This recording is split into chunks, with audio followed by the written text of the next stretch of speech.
So we're live here with Karen on the voice audio. We're having a little bit of technical difficulties with the machine here at the studio. Snackablementalhealth.ca, Brandon W. Hahn here. We decided to go with phone audio instead of the actual studio machine thing, and I hope this works out like this. So we're just here to chat.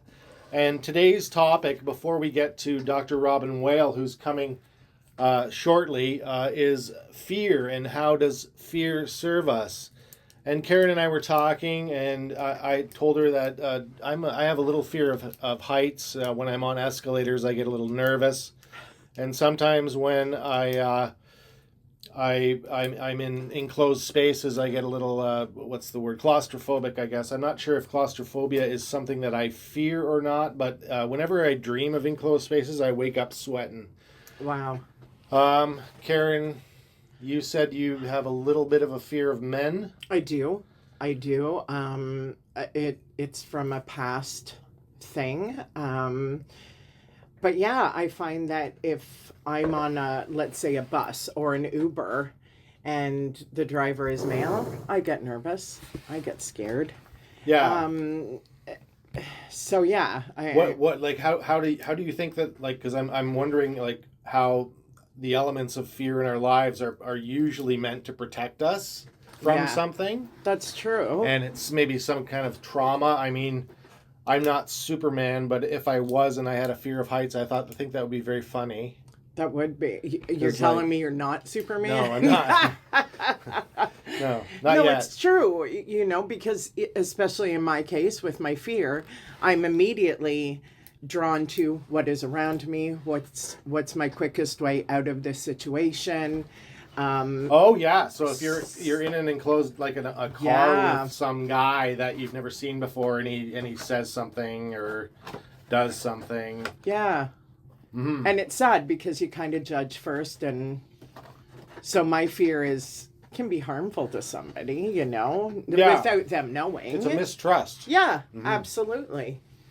I'm trying to think of what else I'm afraid of. Rain. Driving in downpours. I'm terrified. Driving in the rain? Yeah. Okay.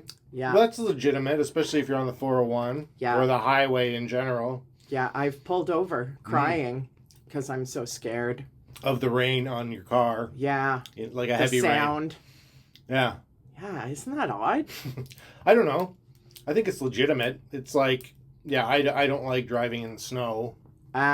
Same. But I don't know if it's a fear or not. It's just more of an inconvenience. Yeah. It could be a fear. Yeah. Because, I don't know, if you watch Cable Pulse 24 in the winter. There's a lot of that going on. Yeah. People driving like maniacs when there's a snowstorm. Yep. They got to get out and shop. Sorry, I'm in the middle of snacking. I'm into a box of Timbits. Nice. In Canada we have Tim Hortons, and in the States I'm gonna have one of those. We want that one? Or do you want your own? Well, I would have taken that, but then I don't want you sad. I like Timmy's. So the technician guy is coming. We're recording on my phone audio right now, which is kind of funny. That we're in a studio with all this equipment and we got a phone on the table. 2 beautiful microphones in front of us. But we're talking into an iPhone. Yeah. The other one about fear is, how does it serve us other than it being like a warning or preparing us or an adrenaline rush and the fight or flight mechanism? How does fear serve you? Is a big one for me. Is how does that fear, that's a part of your life, how can you benefit from this? And sometimes it's irrational. Mm-hmm. I'd say that the fear of heavy rain on the car when you're on the highway is normal. But yeah, I think the solution to that is to wait until the rain stops. Yeah, because you could cause an accident yourself, But that's a good question. Like, how does any kind of trauma that we've felt in our lives at one point, which does manifest itself as a bit of a fear, like... Absolutely. If you've been molested or whatever, and you have children, then you're automatically in this kind of like mama bear mode or papa bear mode. You touch my kid, I'm going to kill you. No sleepovers for them.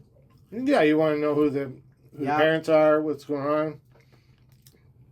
Like trauma-induced fear, or that's not for me. I'm not going to answer that. The studio telephone just went on, and Peter just answered it, so Yep. that's good. Yeah, he's Getting in the requests. Yeah, Requests. I used to. Yeah, that was funny. All right, we're gonna stop now. Yeah.